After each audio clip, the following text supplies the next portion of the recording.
A tornado has been confirmed. Protect yourself from flying debris. The weather. An uncontrollable force. Unlocking life. And unleashing chaos. As our planet heats up, the weather is getting more extreme. Oh my God! More terrifying. That is insane. We're gonna lose everything. And even more catastrophic.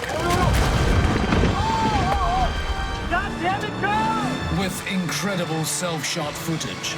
Golf ball sign failed! It seemed like a war zone. From the front line of fear. The heat and the smoke, it was so intense. We witness firsthand. We can't stop the water. Water is the strongest force we have on Earth. The wrath of Mother Nature. Do you see flames from where you are right now? In every direction, yes. Large tornado! From twisted tales of terror. It looked like a bomb went off. Earth-shattering natural disasters. We didn't have time to get out. We felt a huge earthquake.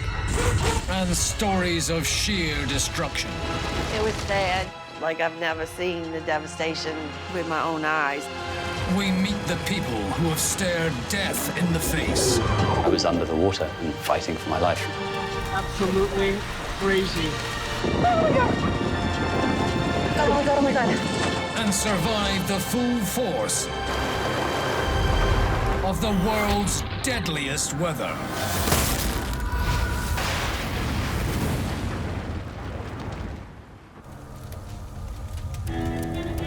Coming up. In California, it's a vacation from hell. Go! God damn it, go! As hundreds of campers flee a rampaging wildfire. I thought that we were gonna die. Only to find themselves trapped by the raging inferno.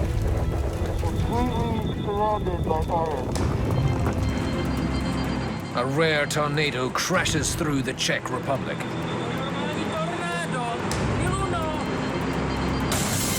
Leaving residents with nowhere to hide.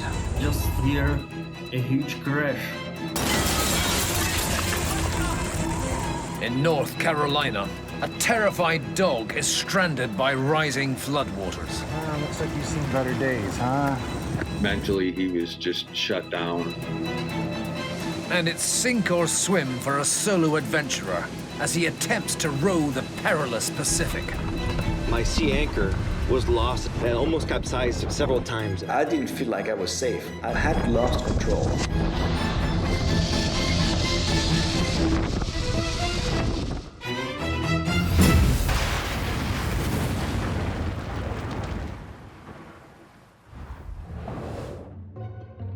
The Sierra National Forest, California.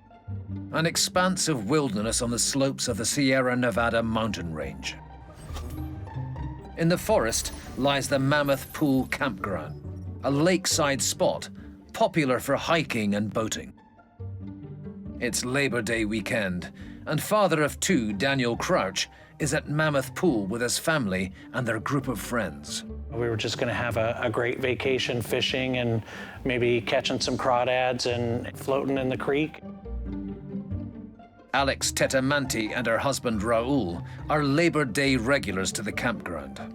You can sit with your feet in the river during the day, just kind of enjoying the shade of the nice big trees. It's a great place for the kids to kind of swim and splash around. Just a whole lot of fun. Dry summer season has made California fertile ground for a wildfire. 10 miles south of the campground, flames emerge in a canyon. That day was pretty typical. It was kind of sunshine and then smoke cloud.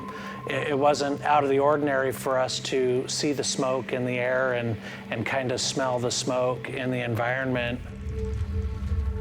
Fueled by bone-dry forest and sweltering temperatures, the blaze grows, sparking spot fires. The emergency services respond, including Melissa Wise of the U.S. Forest Service. We were noticing some changes of the plume column. It was getting larger, it was getting bigger. The fire jumped the canyon, and now it's moving towards Kinsman Flat and Mammoth Pools.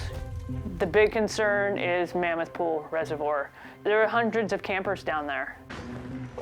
Unaware of the imminent danger, camper Alex begins a 3-hour hike with friends. About an hour and a half in, the ash that was falling out of the sky has now turned to embers falling out of the sky. This fire is going to be very, very close to us. The fire's advancing rapidly towards the campground. Daniel's wife, Becky, sees flames on the ridgeline. There was a fire coming, and it was moving fast. We realized we've got to go. Melissa races to evacuate the campers. But the fire's now so intense, it's blocked the only road out of the campground. You're just seeing literally a wall of fire coming up that hillside. Their safest bet was to get to the water, to Mammoth Pool. The campers' only means of escape is a 2-mile dirt track that leads down to the lake. Go! God damn it, go! Daniel's driving alone, his wife and daughters ahead in a separate vehicle. Approximately 200 plus people in that area, and we're driving down what's basically a 1-lane dirt road to try and get to the lake. I think it was about 3 o'clock in the afternoon, and it had gone from being sunny to being dark. You can see the fire burning off in the distance. You can see the fire burning on both sides. Meanwhile, Alex makes it back to the campground and grabs her belongings. I saw the fire on the mountain there, and that's when I was like, you know what? Forget everything else. Jump in the truck. We gotta go. Driven by strong southerly winds, the fire's raging from all sides. Daniel's stuck in traffic. Worse still, he's lost his family. There was no way out, people in front of me, people behind me. I thought that we were gonna die on that road. I had no idea where the rest of my family was.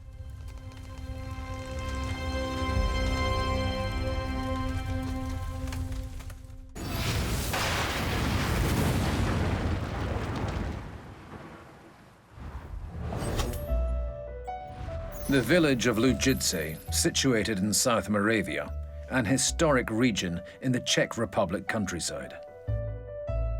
Residents Radovan Opluštil and Alexander Kovalev are unaccustomed to extreme weather. We don't have much of extreme weather.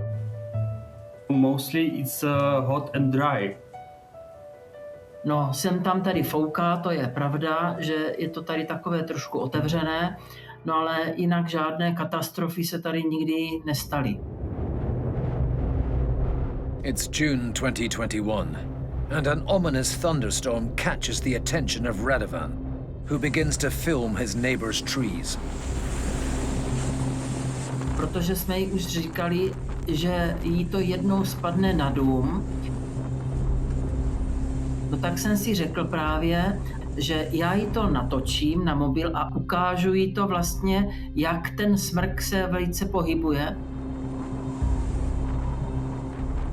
We just thinking that it was just storm, nothing more. But the storm's much stronger than Radovan and Alex expect. It's building momentum, closing in fast. Prostě začalo foukat. V tu chvíli prostě jsme si takovej ten pocit, že jste doma v bezpečí prostě, jako jo. In the midst of the storm, the winds die down and conditions turn eerily still. Začal ten vítr přicházet z té levé strany, z té ulice. To je... Tak to možná jsme i ve střechy, dívej. To jde sem. ve své podstatě bylo něco nenormálního. Tak just at this point, it started to looks a bit dangerous.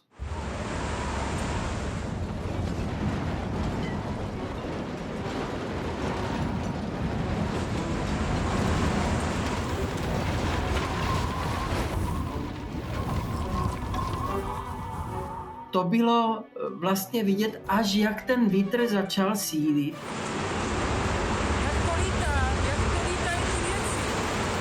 Já jsem si to teda vůbec neuvědomil, jako že bych se v tu chvíli měl jako bát, že The colossal mass of wind and hail is revealed to be a massive EF4 tornado bearing down on them. Radovan leans out of his balcony, right in the firing line. A tak už jsme asi byli v tom středu toho tornáda. Jo, a vlastně potom se to tak strašně rychle přihnalo.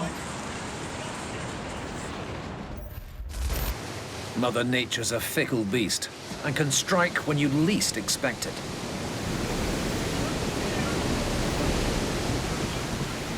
In Novorossiysk in southern Russia, a 600-foot wide waterspout is tearing towards the shore. The violent vortex narrowly misses an anchored boat before setting its sights on a beachside kiosk.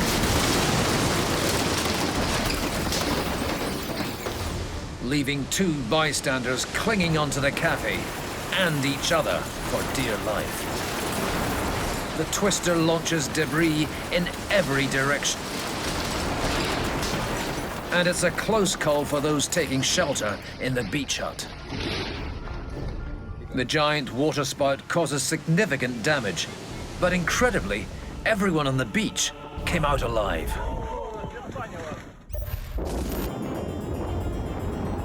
In Texas, in the US, a fierce microbus storm takes this woman by surprise. Microbursts are caused by downdrafts within a thunderstorm, and they can produce sudden, blinding dust storms.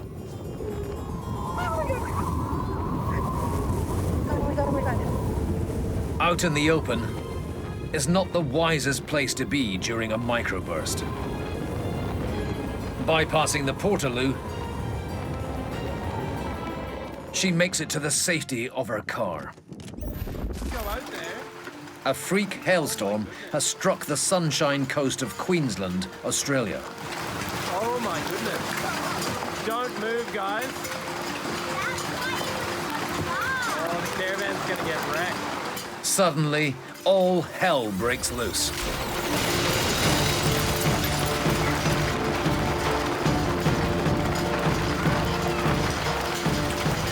The storm is unleashing giant hailstones, pummeling streets and homes.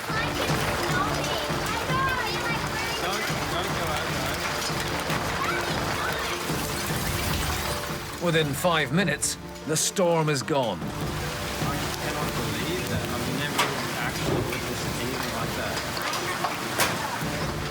Leaving this dad and his kids to clear up the mess. The sudden hailstorm caused severe damage to cars and homes and left 23,000 across Queensland without power.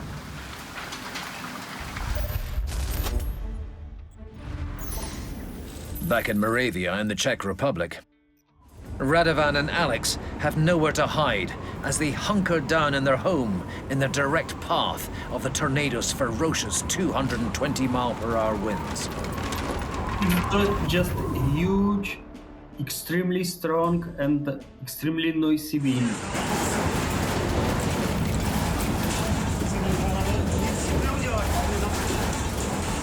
Just hear a huge crash.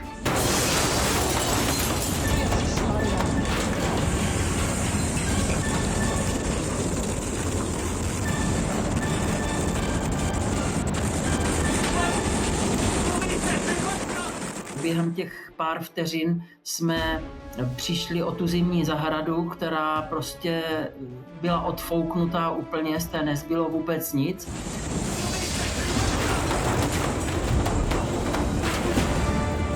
It's a scene of apocalyptic chaos.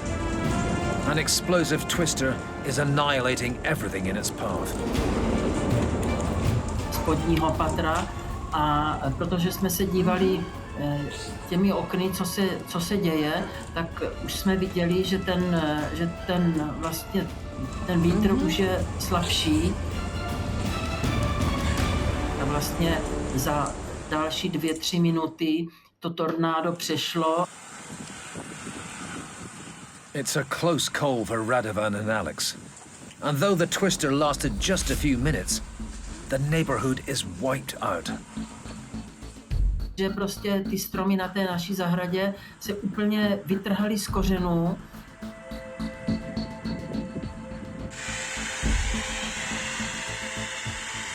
Ulice to vypadalo jak po bombardování. The most of the houses have no windows. Most of the buildings have no roof. We are feeling horrible when we see it. Všichni prostě jsou vlastně postižení nebo jsou vlastně na té lodi. The EF4 tornado was the strongest recorded in Czech history and the deadliest to hit Europe in 2 decades. It carved a 15-mile path through the whole region, destroyed over 2,000 homes, and killed 6 people, injuring over 200. A rare tornado for Radovan and Alex in what remains a quiet village, but now a place where they're more vigilant to the unpredictable wrath of Mother Nature. Prostě tornádo tady nikdy nebylo. Kivy prostě mohou být, ale bojíme se toho, aby to nebylo naposledy prostě. Že tam, kde se to jednou objeví, může se to, víte, to už je takový to, jako že může se to ještě stát znovu. And Alex has some serious advice for Radovan should they ever experience another tornado. I would tell him go away and go to hide to the basement immediately and not making these dangerous movies.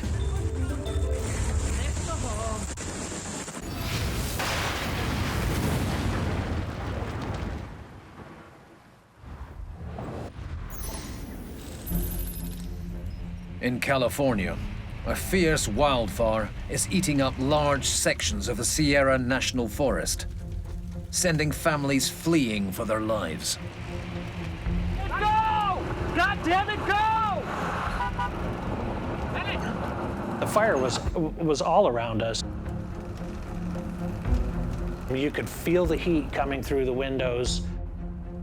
Their only means of escape is a winding track leading to the Mammoth Pool lake. Father of 2, Daniel Crouch, has lost sight of his family. We were in several different vehicles and I had lost track of them. I felt like that I could lose my family on the trip down, the chaos. Also in the traffic jam, camper Alex Tetamanti makes a call to the emergency services. We're trying to leave the area. We're trapped. We have people running to the lake, like on foot, running to the lake as fast as they can because there's fire everywhere. Which lake, ma'am? At Mammoth Pool. I needed to let them know where we were, how many people were there, how bad the fire was. Do you see flames from where you are right now? In every direction, yes. But there were times where I was like, we're not gonna make it in this truck. Daniel has made it to the lakeside, where he's reunited with his family and friends. Where's Sam? Where's Sam? As the fire continued to come through, we quickly realized that we weren't out of the woods. The family come face to face with a storm of fire, packing 125-mile-per-hour winds. The heat and the smoke and the wind and the debris that's flying through the air, it was so intense. The fire burns through nearly 36,000 acres of forest land in less than 22 hours, producing a dangerous plume of smoke 10 miles high. Intense flames and fallen trees force fire crews back, leaving Melissa Wise of the US Forest Service unable to access the lake and the stranded campers. Every access was cut off. I kind of failed at my job that I can't get down there to these people that need help. There was a fire, it was super, super fast. How many fatalities, how many people are we gonna find that aren't going home to their family? Melissa must work out how to evacuate over 200 people from the burning lake. We need a different option. Let's try helicopters. The only option was the National Guard and Chief Operating Officer Erwin Hernandez. It was a Labor Day weekend and a lot of people went out there. The roads were closed off to them. They did not know that we were coming. And that's why we knew we needed to go there and try our best to get those people out. The campers at the lake are at risk from flying embers, choking smoke, and burning debris. The embers are just coming and like whipping around the vehicles. They would like crash into something and just explode. One guy had his entire arm burned. Another guy had the bottom of his feet burned because he was trying to run.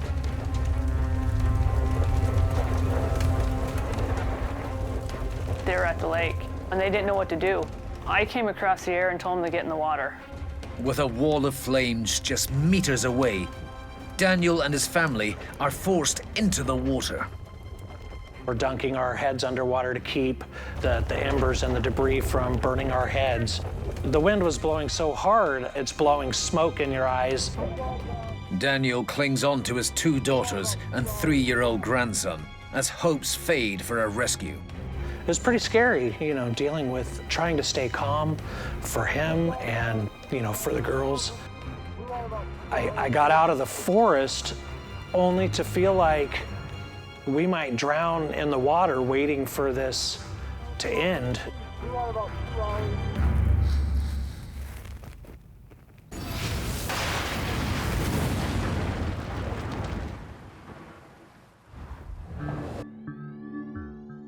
September 2018, and Hurricane Florence barrels into the southeastern coast of the USA, producing record-breaking rainfall.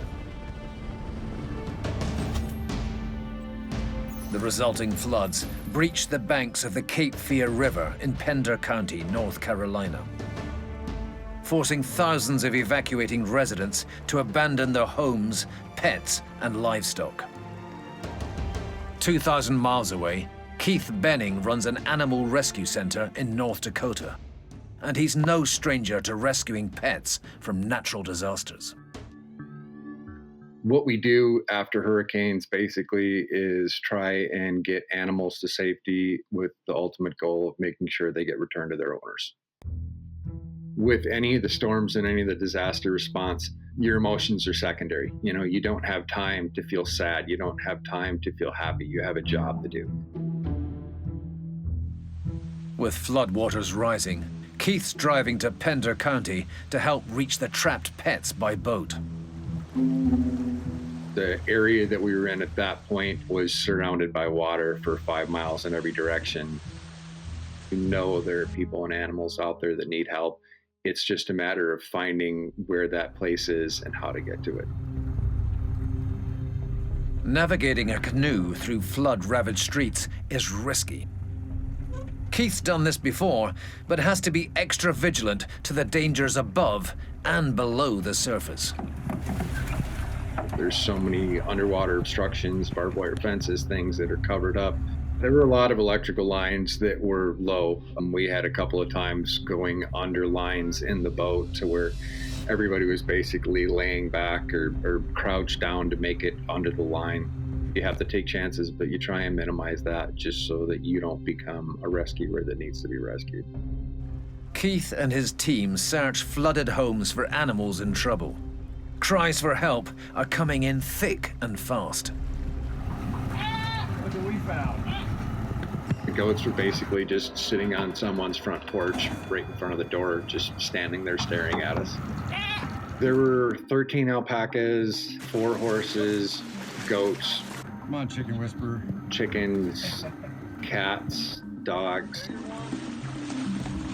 We were able to move the alpacas. We loaded them, we pick them up and put them on the boat. 2 or 3 at a time. The horses were in water. And with any animals that have hooves,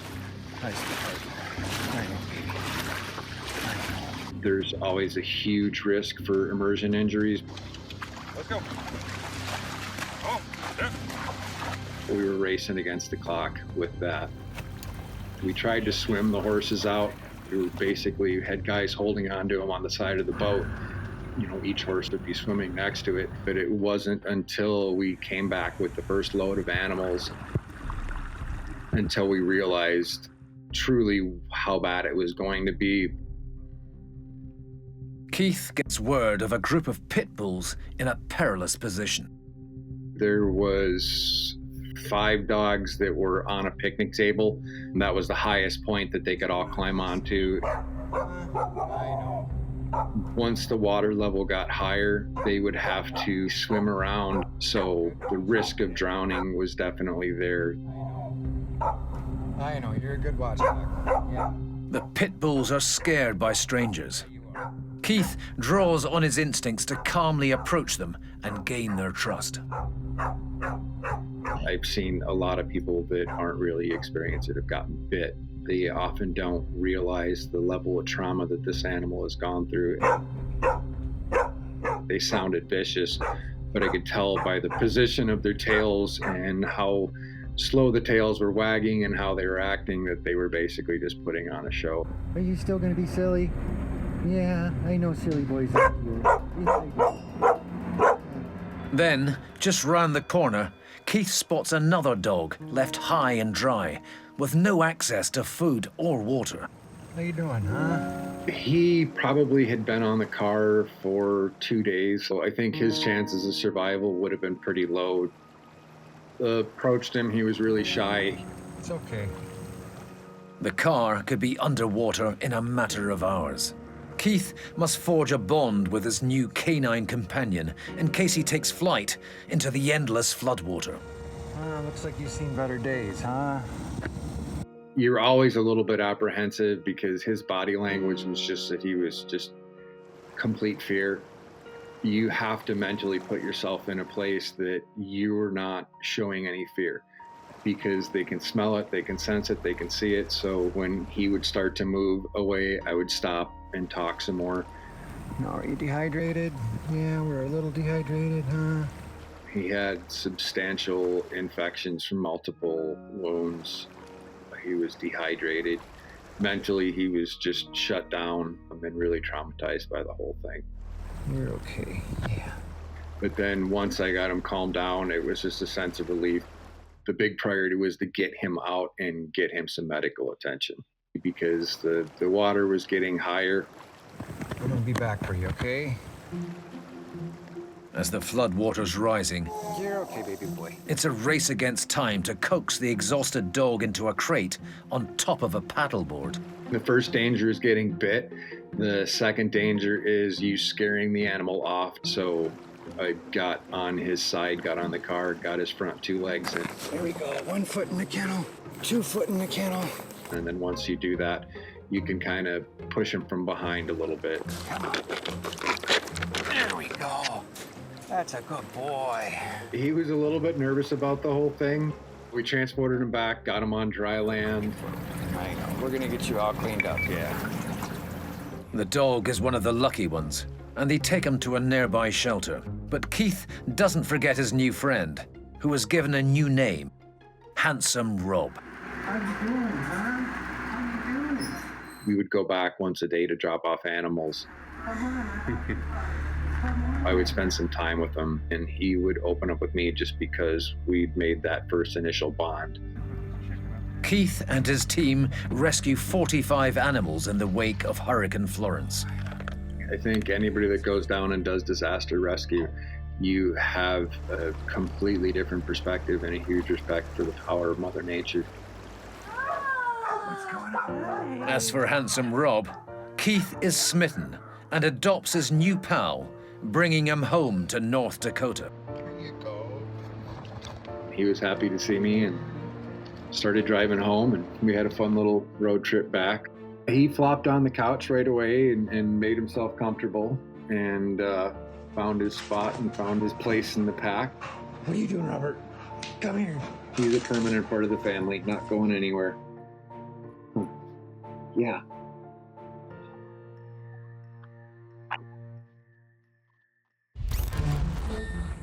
Florida, USA, an area susceptible to sinkholes due to its limestone terrain. This distressed deer is in a whole lot of trouble. I got it. The frantic fawn's fallen into a flooded sinkhole 7 feet deep. 3 rescuers struggle to get hold of her, but it's no easy feat. Yeah, I got it with him. Come here, girl. Finally, the Good Samaritans grab hold of the deer's front legs and haul her out, back to freedom. The town of Asha in Russia. A desolate dog is stranded on rapidly melting ice. Winter temperatures of minus 16 degrees Celsius have frozen up the River Sim. He's drifting on a slab of ice, heading out of town. Attempts to outrun the icy travelator seem futile, and the outcome looks bleak. Until a group of bystanders call him to the riverside, forming a human chain to pull the pooch from its perilous predicament. Exhausted, he needs to lie down to recover. In Mexico, this gym bunny needs no excuse to reveal his ripped torso. What is he doing? He spotted a possum at risk of being washed down the street. Gathering up the soggy creature in his t-shirt, he carefully lifts the lightweight possum to dry off in the undergrowth. This shirtless superhero needs a towel.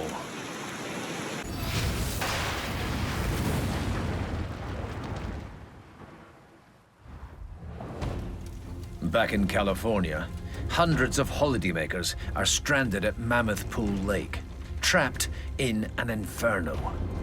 Completely surrounded by fire. 100%. As the wildfire surges closer, Daniel Crouch has waded into the water with his family. My biggest fear was that we were going to die right there. Also seeking refuge at the lake, Alex Tentamanti gathers on the shore with her husband and friends. I have never seen flames so big in my life. The flames were 60 to 80 feet tall in the air, coming off of these giant trees.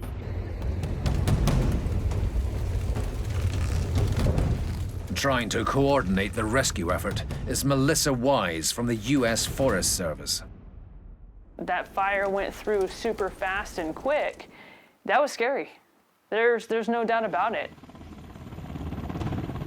Unbeknown to the campers, 2 National Guard helicopters are trying to navigate dangerous crosswinds, smoke, and burning embers to reach Mammoth Pool. It's getting smoky, and emergency crews on the ground try to stop them attempting to land. The mission is too risky. But pilot Erwin Hernandez and his crew know time is running out. You can smell the smoke even before we were in it.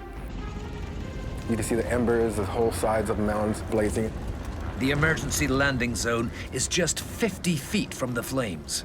The chances of a safe touchdown hang in the balance. It was definitely hard. The visibility was down. In regular situations, that's something we would not do. Yeah, that's our ride. We could see the lights coming through the smoke that we realized that they were coming for us. Against all odds, the rescue helicopters make it to land. I was one of the first people to run right up to the helicopter and tell them there is about 300 people here, but we have about 30 people that need to go immediately. Seeing the people's fear in their faces, that's where it really hit me, how serious this situation this was. The injured and women with children board the first rescue helicopter. Daniel and Alex must wait, but get the next flight out. It was at the back and the door was open and the heat that was rushing in from the engines. I didn't care. I was happy to be on the helicopter. I had no thought in my mind that we were going to be rescued by a helicopter, that we were going to be out of there that night. As the rescued holidaymakers take off, the full scale of the fire is laid bare. And as soon as we're about to land here back at base, everybody just cheers, yay, claps, and thank you, thank you. It was definitely an emotional event for them and for us.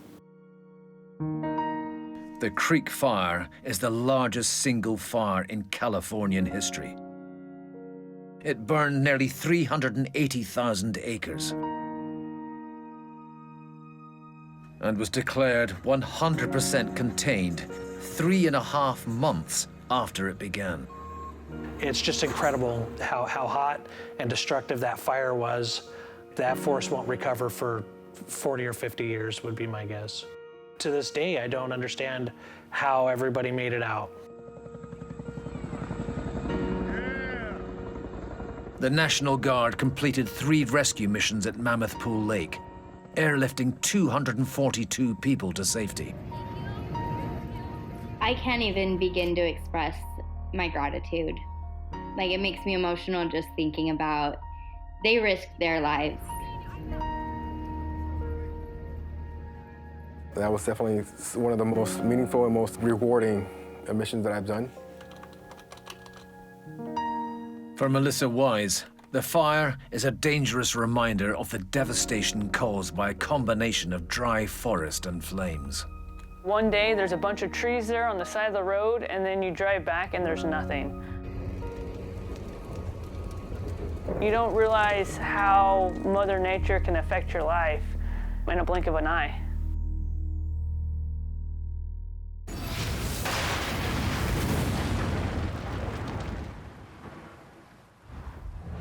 Cyril Derimo, a father of 2, born in France, but now an ultra-endurance athlete based in San Francisco, USA. My personality is a little bit of a Peter Pan. I'm 45, but in my head I'm probably still 18. Living in California allows Cyril to indulge his passion for paddling. Kayaking, it's a human power. And when you're on your own, you're yourself with nature, but anything can go wrong. In 2016, Cyril set a world record for rowing the 2,700 miles between California and Hawaii as part of a 4-man rowing team. For ocean adventurer Cyril, it's time to try it again, but this time, he'll go it alone. I'm gonna get ready, and I'm gonna do it myself on a solo expedition, kayaking for maybe 70 days, all the way to Hawaii. Paddling the mighty Pacific is fraught with 50-foot waves, unrelenting winds, and a deadly current which can push rowers dangerously off course. Cyril commissions a custom-made kayak for the task, a 22-footer called Valentin, in honor of his sister. It's an ocean kayak, so it's very small for a boat, but it's big for a kayak. There's a cabin where I can go at night. There's a cockpit that is pretty small. This is where I sit, and this is where I paddle day in and day out. Sunrise in the city of Sausalito, California. location for Cyril's expedition launch. Let's go! Let's go! The moment I went under the Golden Gate, I was free of everything.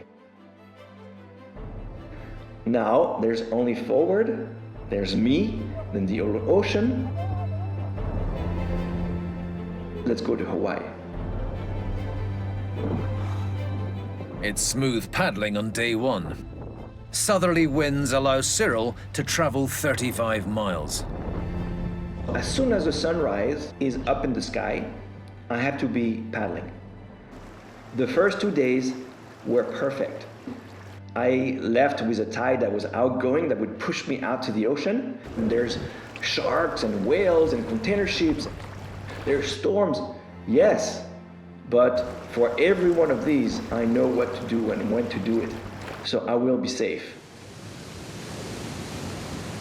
But in the middle of the vast ocean, an approaching weather front is cause for concern. Right. Oh, I got a message. I get a text from my weather router, Michel, and he says, the wind is picking up over the next few days, and you're gonna have to be very patient. Well, Rada told me about 30 knots wind. I think he's looking at the gust. So 20 gusting 30 is pretty big. That means something's coming. That means I will have to go in my cabin and wait for the weather to pass. Cyril retreats to his cabin to weather the storm. I could see that conditions were getting worse and worse. Looks like it's gonna get stronger tomorrow and stronger. I'm being tossed around. The boat is rolling, is rocking. The wind's picking up already. It's gonna grow tomorrow and the day after. It's like the wind is taking the wave, and you're bracing when it arrives. Patience. It's a naval game. Not much I can do. To make matters worse, Cyril's lost his GPS. The backup team on land have no idea where he is. I could feel my level of tension and stress increase. As night falls, conditions get worse. 40-mile-per-hour winds shift the kayak side-on to the approaching waves. The full force of the wave is coming on the side of my cabin and bang! I have no idea how he's gonna do this. It was bang! From vertical position, wow! Water everywhere. I didn't feel like I was safe. I had lost control. My sea anchor that keeps my boat perpendicular to the waves was lost, and I started to be banged on one side and the other, and almost capsized several times. The conditions are getting worse. Cyril's in danger of capsizing into the swelling ocean and losing touch with his kayak. I had put 3 years of my life, so much work, and in one call to the Coast Guards, it was going to be stopped. Seagoing kayak down time, seagoing kayak down at time, Coast Guard over. They called me on the radio. Coast Guard, this is Sea Kayak Valentine, I copy. Please go out on your cockpit and set off the parachute flare. I go out and I set the flare.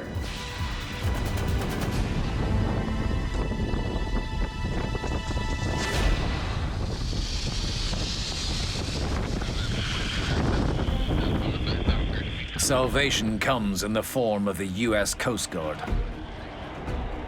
And then I could see the helicopter come in my direction. And then I could see a guy on this wire. Waves were about 12 to 15 feet. 5 minutes later, up comes a diver next to me on the cockpit. I'm talking to you guys. Okay, we're gonna get away from the boat, okay? Okay, you hold me?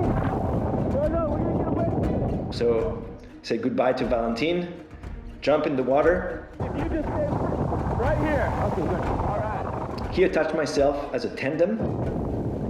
and starts to wave a neon light back to the helicopter.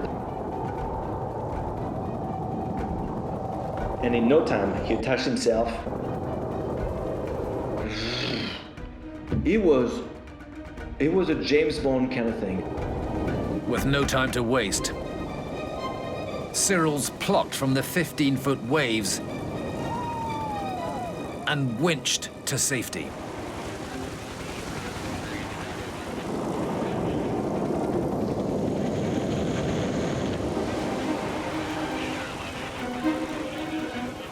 In 2 minutes, we were in the helicopter.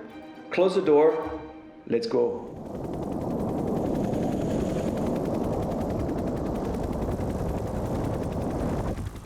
What just happened? 3 days after the rescue, Cyril recovers Valentin from the ocean, 70 miles off the Californian coast.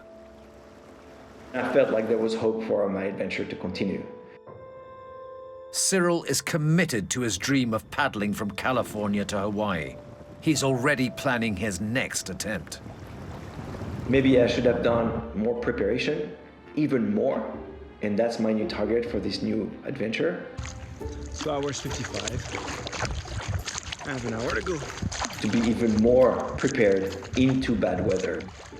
June 2022, baby. I'm gonna be on the water.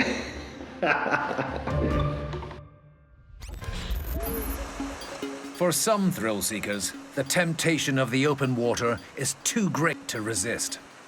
These daredevil boaters are enjoying a wild ride. They hit a wave at high speed, and the man in front is catapulted into the air.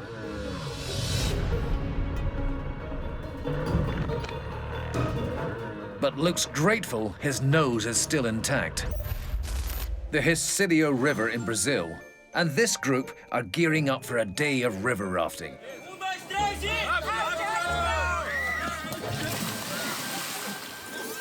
With a lower water level than expected, these rafters make a rapid exit.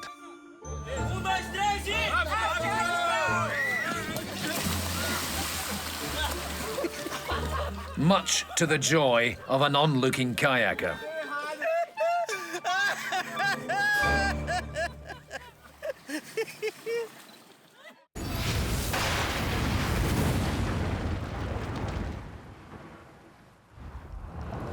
In this episode, we've witnessed the colossal force of a fast-moving wildfire.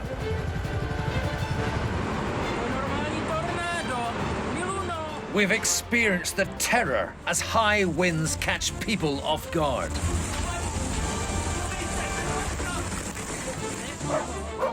We've seen how rescuers wade into a weather disaster zone to save the animals.